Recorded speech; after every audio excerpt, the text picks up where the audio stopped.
Hello, everybody, and welcome to the Botanical Biohacking Podcast. Joining us today is Dr. Tom Whalen. We're going to discuss eating disorders because this is prevalent in our society and is potentially deadly. So this is something we really want to cover in as much detail as we responsibly can over the space of a podcast episode. Hi. We see eating disorders very frequently in our practices, and oftentimes the first thing that comes to people's minds when speaking of eating disorders are anorexia nervosa and bulimia. But when we stop and consider it more broadly, obesity is another form of eating disorder that is extremely prevalent in our society and deadly. Which end of the spectrum do you want to start with, Andy? Well, let's start with skinny and then work our way to fat. How about that? That sounds good. Fat and skinny had a race. Yeah. Generally with this, we're looking at conditions like anorexia nervosa or orthorexia, which is where people will eat too clean. Now, because this is a health-related podcast, it's very likely that some of the people who are listening to this have a very perfect diet. In fact, it's so perfect that it may be pathological. I don't have a perfect diet, so... He eats donuts, just so you know. Like on a regular basis, donuts. More than one a week, I'll say that. To be fair, I help him, so, you know. And this is important because there are people who use clean eating as a vehicle for obsessive eating or obsessive behavior. So oftentimes it'll be somebody who had an eating disorder such as anorexia nervosa or bulimia nervosa. Maybe later on it's changed to where they were, quote, cured of it, and by that they became obese. And then, you know, we'll go on this kind of health kick where they're eating everything perfectly and get so obsessive over this perfection that the stress is really more damaging than the food itself. And for these kind of people, it would be beneficial to actually eat a little bit of a donut, lighten up about it. But the reality is that the eating disorder has been with them the whole time. It's just changed forms. And as we look deeper into eating disorders, we'll find a common mechanism behind people who are overeating, people who are undereating, people who are obsessive with the eating, you know, even people who wake up in the middle of the night and start to have a midnight feast. These all stem from some of the same feedback loops. These feedback loops are just beginning to be investigated in Western science. Some of the big discoveries that have occurred in Western medicine recently, probably known in other ways in other cultures for many years, is the orexin system and how that ties in with the nitric oxide system, inflammation that occurs in various parts of the body. One of the things to keep in mind in the background of this is an awareness of mechanisms in the body that were first promoted by Candace Pearl, who is a world-renowned neurobiologist, PhD, and she began talking about something that's called the gut-brain axis, I believe in the 1970s. Must have been pretty controversial at that time, yeah? It was. What Dr. Pearl began to ask people to notice was that there are nearly as many, perhaps more, nerve cells in our guts than in our brains. Many of the neurochemicals that we usually think of as being isolated to our brains are actually much more common in our guts. So that, for instance, our guts produce far more serotonin, far more dopamine in a 24-hour period than our brains do. And in common wisdom, this has been known since we began talking with each other, perhaps. People have known for years that they have a bad feeling in their gut. Those bad feelings that we're aware of in our guts become communicated into our brains, and there's constant communication back and forth between our gut and our brain. And it's really a fallacy to believe that our brain is determining everything that is going to happen in our gut. So, for instance, for the example of me eating a donut for me has some strong associations with comfort food. So there may have been a time when I ate a donut because I saw it and it was associated visually with something that was comforting to me. But as I ate more and more donuts, I began to select out bacteria in my gut that liked the donuts. So that even if I started telling myself logically and rationally that I didn't want to eat as many donuts, the bacteria in my gut now liked and demanded the donuts and started sending out signals for me to seek more of the same. So our guts are a very, very powerful determinant of many of our actions around eating. Absolutely. And their ability to control some of these receptor sites like opiate receptor sites, dopamine, this kind of thing, can have very direct effects on us in ways that are not logical. Most of our feeding behavior isn't logical. It happens intuitively. It happens without thinking. And we have a lot of this in our language as well, the way that perhaps gut bacteria is influencing us emotionally. We might say, this guy has a lot of gall, or he had fire in the belly. And this is describing different visceral phenomena that have influences over our personality and our thought processes. Different gut bacteria have been associated with people who have higher or lower intelligence, whether they like cats, and whether they have an affinity to extreme sports. So beyond just dietary choices, they have pretty deep influences so far that have been found on the human mind, the human psyche, on our personality, on what it is that we think of as us. When I think of myself, I need to take into consideration that me may not just be the family and social and cultural factors influencing me. Me, in quotes, encompasses trillions of life forms who in many ways have their own, coups and, their cycles in history throughout your gut as they may take power. And with that power, they may influence more of your receptor sites in the gut to then influence your personality.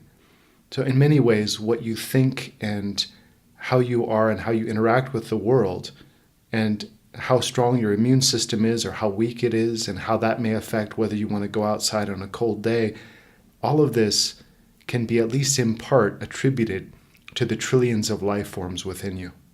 So how do we begin to connect this huge population of life forms in our gut with the other activities that we talked about at the beginning of the podcast? For instance, people with anorexia or bulimia or orthorexia.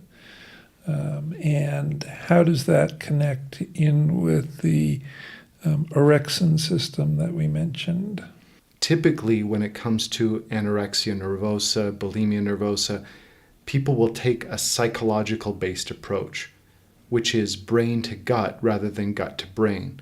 Now, certainly this has been effective for some people, but if you look at the overall effective rate, it's pretty low.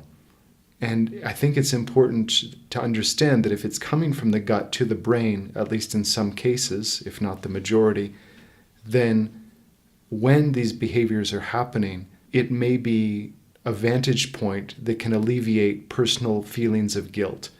Because personally, with people who I've seen who are struggling with eating disorders, they may be going along just fine, and then for no reason, they start vomiting food. And there's this tremendous feeling of shame and guilt, which doesn't really help with the underlying mechanisms at work.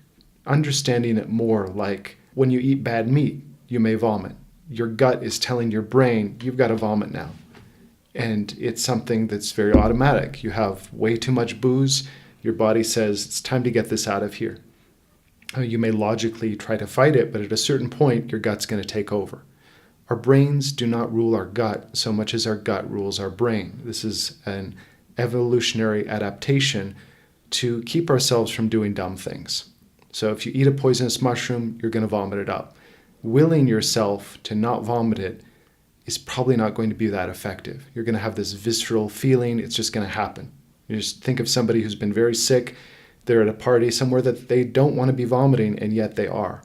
So I think when it comes to eating disorders, the first thing to do is to view the body not as a single person, but as a conglomerate of trillions of life forms, and then understand that some of these mechanisms are happening deep and viscerally in the body, and that it's not something to beat yourself up over any more than eating bad meat may cause you to vomit, because the same visceral gut-to-brain actions are happening. I think one of the areas that is very instructive is in research that has gone on with treatment of, it's my understanding that many illnesses that appear to have a very strong psychological component begin with some kind of trauma. And it's a trauma that disconnects the rational parts of the brain from the more visceral parts of the brain, the unconscious parts of the brain, our brain stems, our thalamus, the subcortical regions, things that happen automatically. And those areas of the brain are incredibly closely tied with our gut. Our gut being one of the major organs that interfaces with the world around us.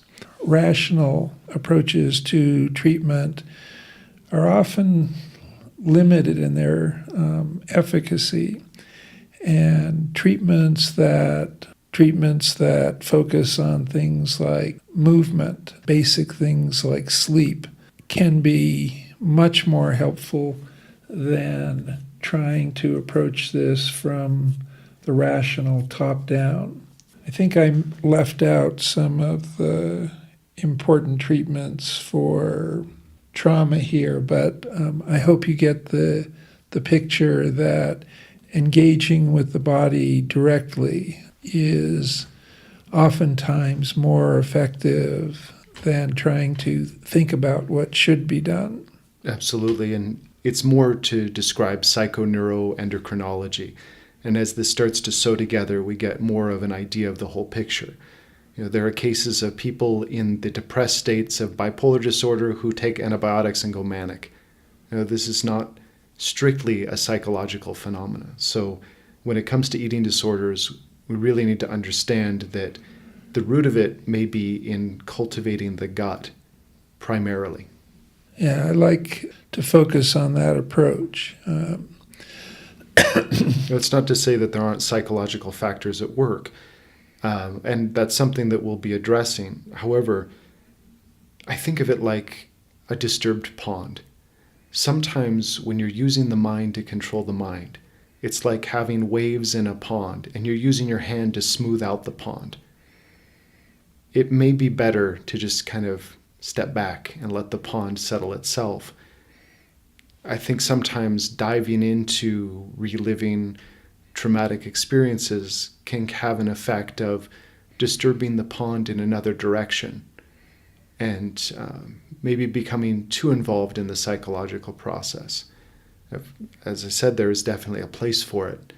However, when we're looking at establishing harmony and understanding that it is a whole body phenomena, eating at regular times, sleeping at regular times, and cultivating healthy gut microbiota is a very important part of the puzzle. In fact, it may be one of the most important parts of the puzzle. So let's look at it from the standpoint of my eating a donut. Now, the ingredients in a donut, perhaps taken once, is not going to really hurt me. But if I am continuously eating donuts, the sugars and the fats in the donut are going to not only select certain forms of bacteria in my gut, encourage certain forms of bacteria in my gut, but they're also likely to cause some direct inflammatory reactions in the cells of my gut. And that inflammatory reaction is going to result in downstream effects that are going to be felt throughout my body. If my blood sugar soars, the rise in blood sugar is going to be carried to my brain. And the blood sugar in my brain is going to cause an inflammatory response in the cells of my brain. There is possibly, due to that inflammation, going to be a stress response that will develop with increases in ACTH and cortisol that further aggravates the problem with the blood sugar. In an attempt to bring down the inflammation by releasing cortisol, an anti-inflammatory hormone, the cortisol can have the paradoxical effect of raising blood sugar. And so the cycle of inflammation from raised blood sugar becomes amplified. And as the inflammation in my brain begins to escalate, there is typically an increase in nitric oxide. And I know you have a big interest in nitric oxide. Especially since most of what's traditionally said to be qi in Chinese medicine has very, very strong correlations with signaling gases. Among these signaling gases are gasotransmitters, and one of the primary gasotransmitters in the body is nitric oxide. So it can carry information from nerves to cells and from nerves to other nerves and cross membranes. Now, it's not intrinsically good or bad, but you need a sweet spot. It's like the three, Goldilocks and the three bears. You want to hit that sweet spot that's just right. So if it's too high, then it can shut down intracellular communication. If it's too low, it can shut down intracellular communication. So for the body to have smooth functioning, you need that sweet spot. And to get too much of it bunched up in one area, even though it's a short-lived gas, it can also infuse the cells with nitrogen in ways that can interrupt the communication. So maintaining that sweet spot is very important. One of the things that any of you out there can notice if you look online is that almost all psychological illnesses that are noted in the medical literature, whether it's anorexia nervosum, bulimia, obesity, depression, PTSD, there are abnormal levels of nitric oxide. You just don't find people with normal levels who are afflicted by these diseases. Very good point. And it's not enough in these cases to just say, well, these are associated with inflammation, so I'm going to eat all the turmeric and solve my problems. It doesn't really work that way, because if you use too many anti-inflammatory herbs, it also causes inflammation in the body. The idea in Chinese medicine is if you go to one extreme or the other, you have problems, and the literature backs that up as well. So it's really important that you understand this is a multifaceted approach.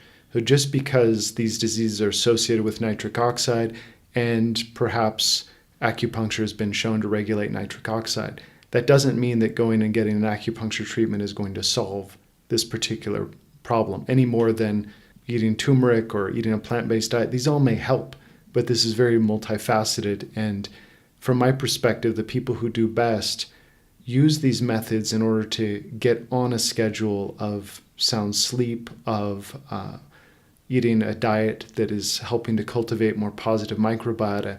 And then over time, because there's chronobiology in this as well, so our body will get on certain cycles with this. People may have bulimia at a certain time of day, or anorexia that hits in cycles. So there's chronobiology that's overlapping with these hormonal exchanges. Getting a little too complex, but essentially, you use the tools to get on a nice schedule, and the schedule itself and time allow your body to do its healing and ultimately bring increased stability into your life. Right. We're not advocating a magic bullet approach to this treatment. It's a gradual process, trying to allow what our bodies actually know how to do, the room and the space and the time to do those things. So, for instance, you mentioned in there the importance of sleep, and that swings back around for me to our mentioning previously about the orexin system. The orexin system is now being recognized as a part of our deep brain. I believe it's the ventrolateral thalamus. Sounds good to me. Where cells are located that release orexins. And the orexins are, these cells, for example, are absent in people who have narcolepsy, people who can't stay awake. So the orexin cells are intimately associated with keeping us awake and alert. But at some point, they need to slow down their activity to allow us to sleep. In periods of stress, in periods of inflammation, the orexin cells tend not to turn off. And so people remain awake when they should be sleeping. We can try to focus on simply changing the orexin, and there are drugs in the West that are being developed to try to target specifically the orexins for sleep. One of them has been released, and the interesting thing for me about this particular medication is that it is contraindicated in people with depression, or perhaps significant depression, which points to the potential for imbalancing the system by trying to give a huge dose of one substance aimed at one specific location in the brain.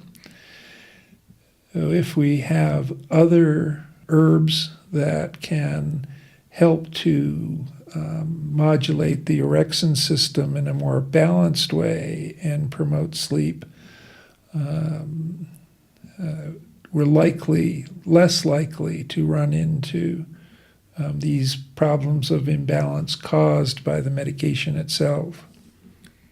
When it comes to orexins as well, we're really looking at an underlying mechanism behind why you might wake up at 5 o'clock in the morning with the feeling that you want to go exercise. That's going to be behind or upstream from some of the leptin, ghrelin cycles. So whether you feel sleepy in the morning and don't want to get up and you just want to eat all day, or you want to get up and exercise and you don't have much of an appetite, and you're using what your body already has, this has very direct influence from orexins. So the more balanced these are, the more it'll be the case. Whereas if you're overweight, then you feel like moving more because you have energy to burn and you use that up. Then you begin converting that fat into energy and heat that you're using on a daily basis. Right, and imbalances in the orexin system are beginning to be recognized as being intimately connected with obesity. So if you're feeling like you're losing motivation and obesity is a problem, I know something I've done in the past when I'm just kind of feeling lethargic is I might listen to different podcasts of motivational people. It's like, yeah, go, go, go. And you wake up the next morning and in my case, I still didn't feel like moving. And then I realized I was actually catching a cold, and that was why. Fixed the cold and then got my levels of inflammation in check, and lo and behold, my motivation came back. So oftentimes it's not enough to say, all right, we're going to pump ourselves up and sweat to the oldies or wake up early and go exercise. It's often necessary to address the underlying causes of inflammation, which are derailing these natural systems. Because as your body gets healthier, you naturally want to move and jump and play, just like any animal, when it's doing well, will start to frolic. If you're not frolicking, something may be blocking it. He frolics. I frolic. So, do you have some suggestions about herbs that may be helpful in regulating our gut-brain axis? Absolutely. Before we go over them, I want to preface that just because these are working on orexins and you may feel or have evidence that your orexins are off, doesn't mean that these are necessarily the right herbal formulas for you. This is an example of what is out there, what has been studied. I would suggest that before you go ahead with this, you get as much testing as possible from any doctors you have access to, and then get something customized for you. That's going to be the best, is to go see a Chinese medicine doctor, particularly someone who's been trained with the use of herbs, to get something that's designed for you. I've had people writing in saying, hey, you mentioned before the super formula, I want that, will you sell it to me? And the reason why I'm not often spelling out every formula in the show notes is because I want to be responsible with this and make sure that nothing we're saying is being taken as medical advice. We want to provide education and a window into what's out there. But just because we're saying, or maybe I'm a fan of one particular type of tea, doesn't mean that it's good for you. So having said that, then we'll go into the details of some of these herbal formulas. And the first one I'd like to talk about is called Jiao Taiwan. So this formula is composed of 2 herbs. One is Huanglian, and this is a cold herb that goes to the heart. And it's combined with a type of cinnamon. So it's not just cinnamon that you might get in a grocery store, but this cinnamon is very warming for the kidneys and the legs. Now this goes back to a meditation concept, which is to keep the legs warm and the head cold, or the kidneys warm and the heart cold. And the idea behind this is that fire or heat will tend to rise. And when that happens, that you can think of that like inflammation in the brain. That causes problems in the body. So people may feel cold in the legs and then warm upstairs. It's associated with a lot of problems. But if people have warm feet, a cozy warm belly, and the heart, which is taken as the mind as well, is clear, then the brain isn't experiencing much inflammation. Heart inflammation is down as well. This is associated with balance from a Taoist, Buddhist, traditional Chinese point of view. So this is the kind of traditional understanding that went into this simple but effective formula. So this formula is traditionally used to help with sleep and also the effects of the gut on sleep. It promotes healthy sleep. They've done studies on it. It increases the content and receptor expression of R-aminobutyric acid. Yeah, it rolled off your tongue. Yeah, Latin is hard. It also targets GABA, and it inhibits orexin A. It's been shown to increase memory that's been inhibited by the activity of acetylcholinesterase. So you need acetylcholine to have memory, and if it's getting taken out faster than, maybe too early, it's kind of like saying, oh, I need some paper to write in this notebook. And as you start to write in the notebook, the pages are just being ripped out of your hand and thrown in the trash. It becomes really hard to record anything. So if there's too much of these acetylcholinesterase, then those pages are going to be tossed in the trash, and it's going to negatively affect memory. So in this way, it's happens to help with memory. It's been shown to help with depression, increases norepinephrine and serotonin, 5-HT levels, and decreases 5-hydroxyindole acetic acid, 5-HIAA level. That's how it's spelled, 5-HIAA. So I always think of that like, hiya, how you doing? So because this has herbs that traditionally go to the kidney, these, presumably ancient people weren't total savages, because it's been shown to be good for diabetic kidney injury protection. Increases superoxide dismutase, which is an endogenous antioxidant, and enhances the content of MDA. Increases nitric oxide levels and increases the activity of mRNA expression of aldose reductase in the kidney tissues. And yeah, it's good for lowering blood sugar. As Dr. Whalen was mentioning, you get spikes in blood sugar, it gets you all messed up. That was what I took away from that, right? Okay. That's right.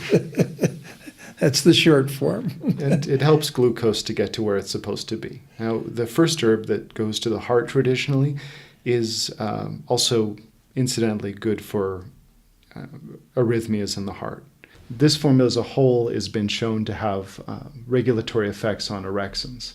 Now, when it comes to acupuncture, which is traditionally said to remove phlegm and dampness, reduces orexin A. So what does this mean? Well, dampness can be thought of as overgrowth of gut bacteria. Now, this is a simplification, of course, because along with that comes water retention in the body, which can be seen as dampness. So when dampness gets really bad, it becomes a substance traditionally called phlegm. And within phlegm, it's said that there's fire, and when there's fire in the body, it causes phlegm. Again, what does that mean?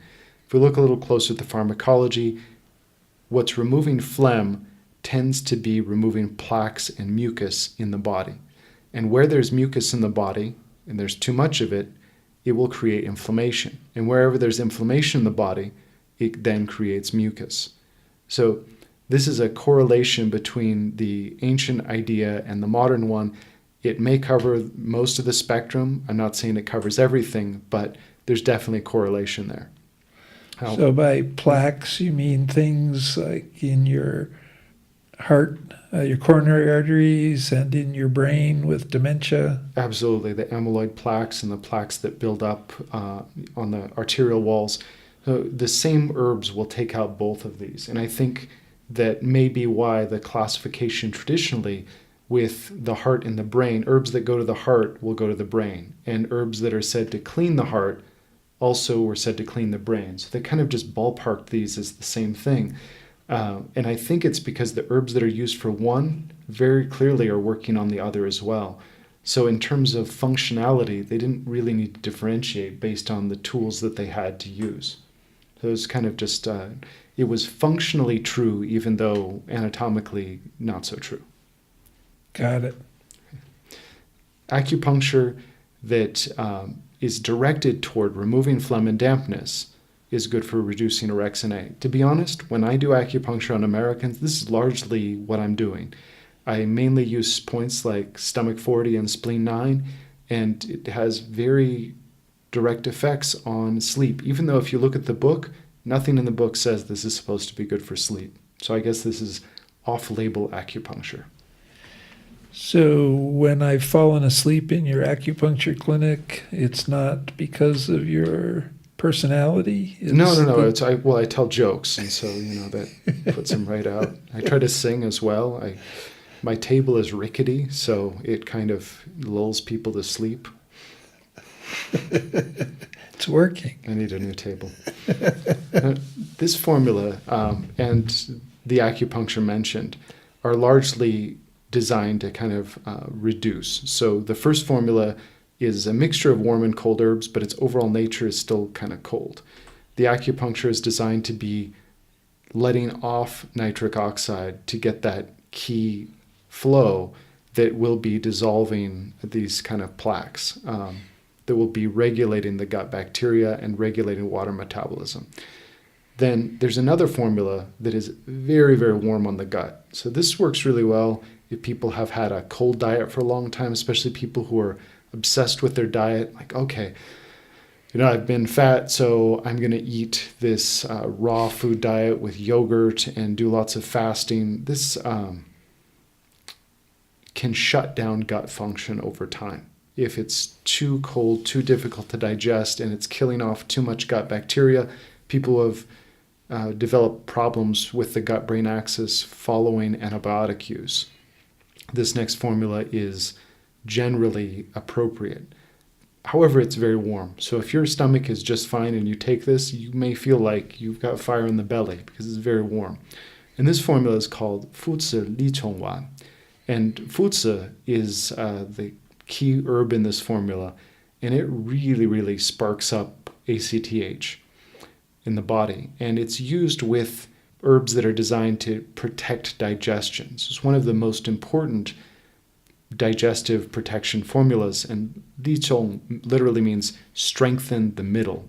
And this is thought to be the gut, which is relatively in the middle of the body, centrally located on both your X and Y axis, if you want to look at it that way. So this formula really supercharges digestion, increases metabolism, it increases 5-HT, reduces the content of corticotropin-releasing hormone and ACTH. So with these formulas that you're talking about, I immediately see their importance in treating obesity, and also in talking about cold and diets. I'm reminded of the obesity in the United States, which seems to be more prevalent in southern climes where there's a lot of iced tea being consumed. But the question that I have for you is, I don't immediately see the connection with anorexia and bulimia. And can you go into that a bit more for me? Well, because the orexin cycles are still at work with anorexia and bulimia and orthorexia, we're still working with the same underlying mechanisms. So you may have one root but different branches. So that same root that can be working for obesity can also manifest as anorexia nervosa or bulimia. That's often why, as well, you may see people jump from one to the next. Like they start with anorexia nervosa, and the same underlying mechanisms are there, and there may be social pressure, oh, you got to eat more, look everyone, I'm eating, and then it starts to manifest in another way, which may be the bulimia, or maybe they say, oh, look, I cured myself of anorexia nervosa and now I'm obese. Well, these are all stemming from the same imbalances, and while it may swing one way or the other or express in a different way, it's tipping one way and then it starts to tip another way, as anything does before it falls down. even minor symptoms of, or say obesity can later turn into anorexia nervosa or other types of mental disorders. I like it. I understand it. Understand more of what you're saying. For parents of people listening in out there, the thing that often seems most striking and most immediately dangerous are the illnesses of anorexia and bulimia and perhaps orthorexia. I think we get a bit lulled into sleep that with obesity, it's not going to kill us immediately, but 30, 40 years down the road, it's certainly going to do that. But the problems with anorexia are so immediate. Middle school girls dropping dead, that kind of thing. Right. I think from the standpoint of a family member, it's very important. One of my frustrations and areas of reluctance in treating mental disorders, mental, physical, obviously, in the United States compared to China is that in China, the whole family is there paying attention. The family is deciding when it's bedtime. The family is deciding what's on the dinner table. In the United States, people tend to, by comparison, have autonomy when they really shouldn't. The person with the eating disorder is still deciding what they will eat. And maybe it's under the guise of, well, this is healthy or something. I'm not going to eat what the family eats. I'm going to eat this other thing over here. And because of the fact that eating decisions are made through the gut, this is a very unwise approach, and it makes it very, very difficult. I've treated people with bipolar disorder, and their families said, well, he can't work, but we pay for him to have his own place so that he has, autonomy and all of these things that an adult is supposed to have. And then when it comes to lifestyle choices, maybe he's up all night playing video games and ordering pizza. The likelihood that this person will ever get better, I would say, is about zero. Whereas in China, the same family dynamic may be that, no TV, you get to walk in the park, and when it's time to go to sleep, lights are out at 9, and you're going to have darkness on the body. You're going to wake up when the family wakes up. You're going to eat foods that are healthy for the body with the rest of the family. And this helps people to get back in the right cycle because eating itself is a very social thing. We will eat more or less based on those around us. So some of this social isolation that comes in Western countries, I believe, is exacerbating some of these conditions. So as a family, I would take those who you may be concerned who have anorexia or another form of an eating disorder, talk to a Chinese medicine doctor, and get a sense for how to shift the diet in a way that culturally makes sense. I've been to some people who say, okay, now you're going to eat rice and eat treasure porridge in the morning. Come on. If you're, a family who's from Africa, these principles will need to be adapted to your cultural diet. And it's fairly easy to do so. If the practitioner knows what they're doing, it should be very flexible and enjoyable to eat foods that the family can all enjoy and in a way that help to bring back into balance the gut microbiome. One of the things that many of us have experienced is that when we are eating a healthy diet, we do experience more joy. And that joy is coming from our gut, not from really any other place. So I think one of the things that can be lost sight of is that using these formulas, using these treatments to heal the gut. It's not a purely mechanical healing. It's a healing that percolates throughout our bodies and brings joy to ourselves, to the people around us. Absolutely. Cultivating, there's a concept in East Asia called self-cultivation, and most of it revolves around activities which are designed to maximize digestion. And if you look at it from a biological point of view, literally cultivating these gut microbiota. And that is a very social thing because your microbiome extends past you in a cloud that interacts with your immune system and those of other people around you. So being with a group of people who are in a healthy state and working toward that as a group is very important. And I believe that social isolation can often make these situations worse. Now, okay, if we don't live in a society where extended family is the norm, then perhaps it's possible to simply have a neighbor over for dinner, to have that kind of accountability where people are on a schedule and eating healthy foods, just as it may be normal for people to say, okay, hey, we're going to wake up at 7 and we're going to go running every morning before work. You have accountability to one another.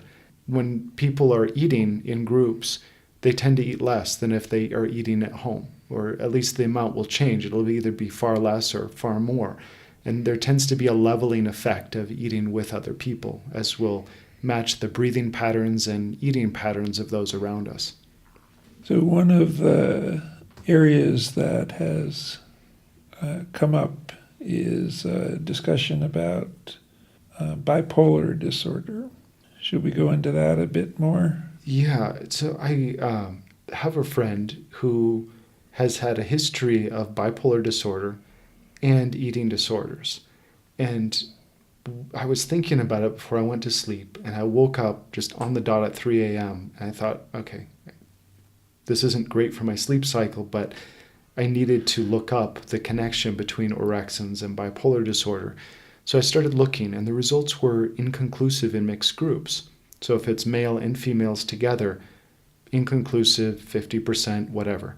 However, when it's females only that they're looking at, there are really strong correlations between eating disorders and bipolar disorder by way of the orexins. So I thought that's pretty interesting that when it comes to the treatment of males and females, we need to be respectful of biological differences by way of hormones in our approaches. Oftentimes, treating women in medicine is seen as, well, they're just lighter weight men.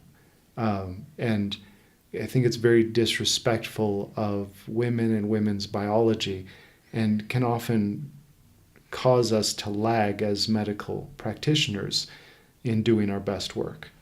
This is an area that I'm going to need to look into more, and I'm wondering if there is an effect of testosterone to help to ameliorate some of the eating disorders in the men.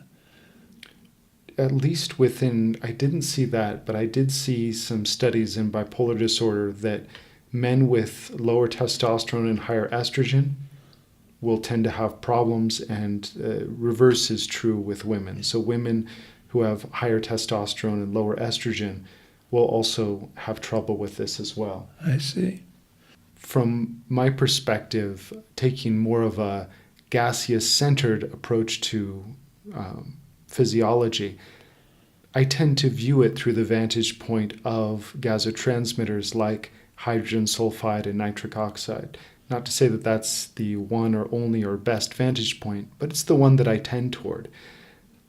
All of these have associations with imbalances of hydrogen sulfide and nitric oxide.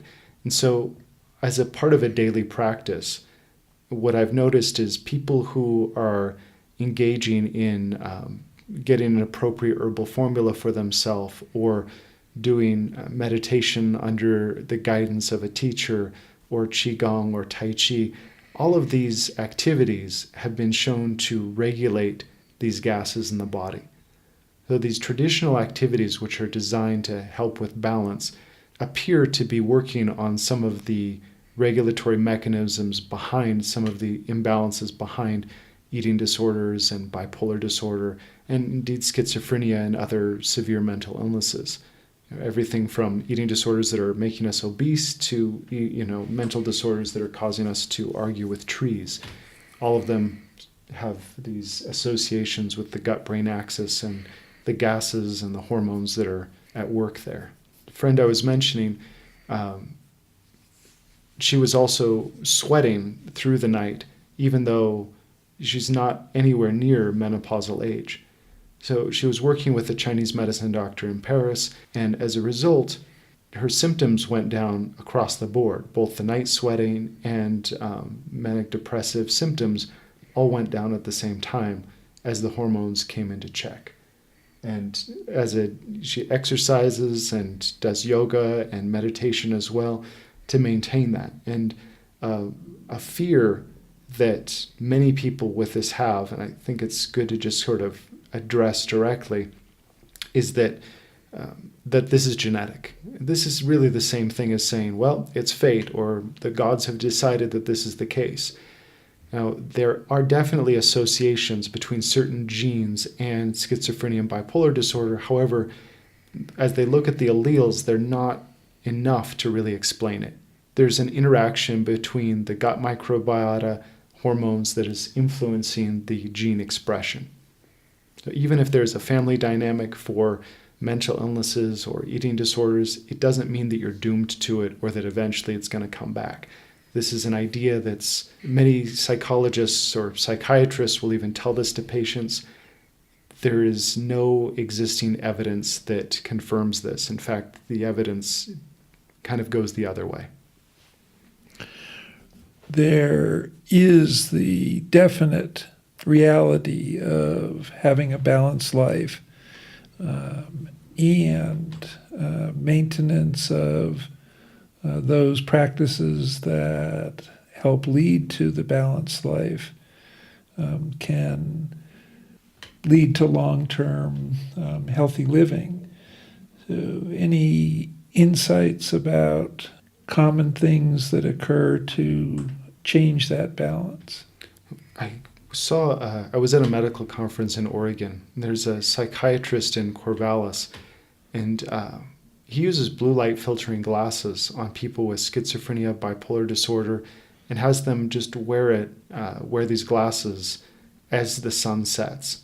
And the research he's done is pretty incredible, because by allowing people to get that natural spike in melatonin, and know the supplement you bought at GNC that says melatonin on it, one, probably has nothing in it. Two, isn't the same as regulating the melatonin that you're naturally supposed to get and getting that natural spike by regulating the circadian rhythms. So blue light can cause wakefulness, and we're surrounded by it. The computer screen, even getting blue light on your skin can affect this. However, what the psychiatrist has found is that by covering the eyes, it's at least not affecting the optic nerve as much. He advocates using blue light filtering glasses that are anywhere from $7 to $20. There are some medical grade blue light filtering glasses that may be hundreds of dollars. Reality is they work about the same. So it's not that big of a difference. But in terms of bang for the buck and how quickly these can help to regulate sleep cycles, everyone who has an eating disorder or bipolar disorder or schizophrenia, it's the first thing I recommend, because it's just so cheap and effective to help people to get to sleep. And once people are sleeping and sleeping soundly through the night, the brain is able to heal itself. There's a flush through the lymphatic system, and all of the garbage can get out of the brain.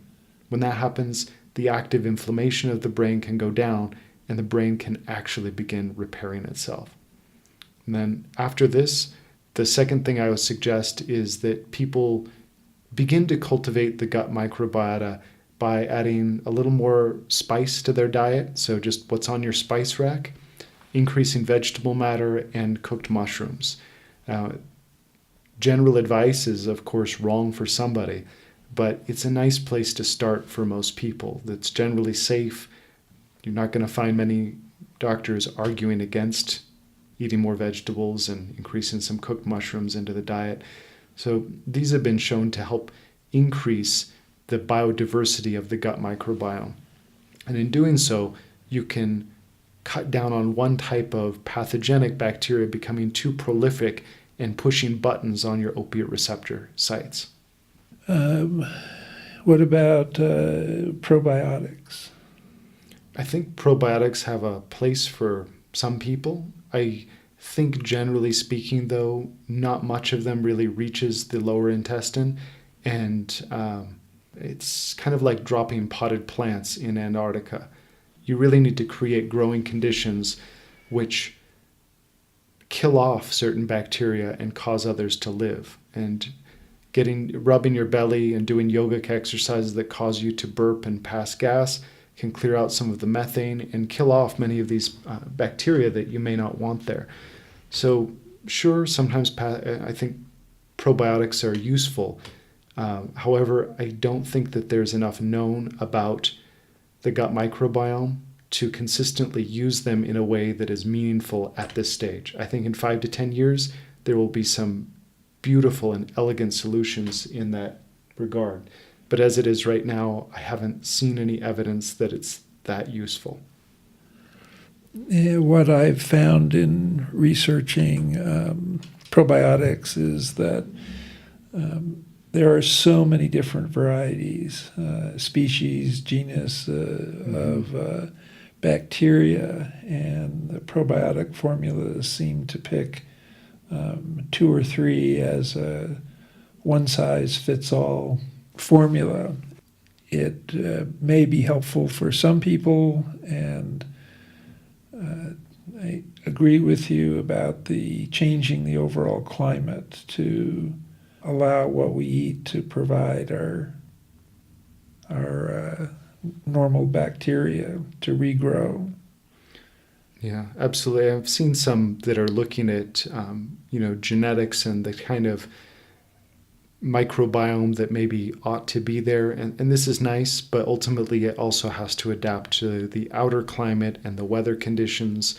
There's a different diet that's going to work for you in Africa than in Northern Europe. And when they look at people who are healthy in Africa in very hot climates versus Northern Europe, there's an entirely different profile at work there that genetics doesn't account for. It's how the immune system is influencing the microbiota. So there really isn't a one-size-fits-all approach. Generally speaking, if you're having fermented foods, vegetables, this kind of thing, it'll help. But this is also why I wrote Enlightened Weight, Cultivate the Garden Within with Dr. Whalen, because you really need to understand the principles and then adapt them flexibly. Because there are times in life when the gas station is what you have to eat. And maybe you don't get to eat for another 8 hours, and you make a choice. Are you going to be fasting, or are you going to make the best use of what you have available? And for me personally, within my life experiences, I would rather adapt to what is there rather than try to control the external environment too much. One makes me coast through life, the other makes me obsessive and annoying. So I think that's probably true across the board. I know. I spent almost 20 years of my life as a quote-unquote strict vegetarian. And I had a constant low-level headache that I'm sure made me short-tempered at times and a real jerk to be around. And at one point, something came to me and told me to eat some meat, and my headache went away immediately. Could it be vitamins? Could be. Now, I'm not saying that I couldn't have come to that change through some other dietary change that didn't involve meat, but being so rigid in what I was doing was creating other problems. It's a really great point. And something I thought I would just throw out there is for those of you who may be deciding that you're going to have a very healthy diet and a perfectly healthy diet even, and maybe getting obsessive about that, I thought I would shed some light into what I have personally seen when it comes to various gurus and Taoist masters and Buddhist masters in China. The ones who are strictly vegetarian are strictly vegetarian until their mom makes them something, and then it would be impolite not to have a little nibble of this. Or the vegetables are cooked in pork fat. There's a lot of nuance culturally that allows amelioration of extremes. So even if somebody is like, I'm a strict vegetarian, they're getting some meat in their diet one way or another. In fact, if you want to go nuts, go to China with a strict diet and explain to them how you won't eat nightshades. It doesn't make sense to them. Or explain how you're a strict vegetarian. Everybody's Buddhist or, kind of Buddhist, and even the strict vegetarian menu that you think you may be getting probably has a little bit of meat in. And before you freak out, just understand that when people have been living with these concepts for thousands of years, they may be better at them than you are. And getting bent out of shape and strict about it is probably against the whole concept at the root of your approach anyway. I'm not trying to tell you how to do your thing, but if these ideas have come from India and China, and people in India and China aren't extremist about them, maybe you can let the occasional bacon bit slide. The bacon bits are disgusting. All right, fine. Everything in moderation, especially moderation. And it's good to take a lighthearted approach because, yes, eating disorders are a matter of life and death. And it's possible to face things that are a matter of life and death with lightheartedness and joy and doing your best. Because it's something in martial arts, when someone's swinging a sword at your head and you're overly tense about it, you get cut. But if you're playful with it, you can move at the last second. I think this is a lesson to take with, okay, I need to cultivate my microbiome in my gut so that the obesity isn't there, or so that I don't, end up starving to death from anorexia or having a health complication because of that. Take a joyous attitude and do your best on a daily basis, because often the extremism can influence those same neuropeptides, the same hormones that are at work. So we want to take a very lighthearted approach with it, not poke too much in ways that may excite ourselves, and just take it easy. I know people have been battling eating disorders and they go to a ceremony where they're screaming and clawing and whatever. If that works, great, but I've never seen it work. I think it just jacks people up a little bit. Ultimately, these conditions of imbalance need stability. And if you're in a lighthearted way, taking steps daily towards stability, I think you're on a good path. Yeah, I don't have anything to add to that. Boom, mic drop. Episode over. Thank you so much for listening to the Botanical Biohacking Podcast. I heard someone has a crush on you, but I can't say who. We're going to be doing a monthly draw. Sorry. Next up on the monthly drawing will be some of the Tibetan foot soaks that we just had wildcrafted and assembled in China, which are going out to clinics around the world right now. The next month's winner will be winning one of our packets of herbal foot soaks. And if any of you out there will clue me into who has the crush on me, I'll give you double the foot soak packets. Okay, there we have a challenge. Good luck with that. All right, everybody, have a great day. We love you, platonically, mostly.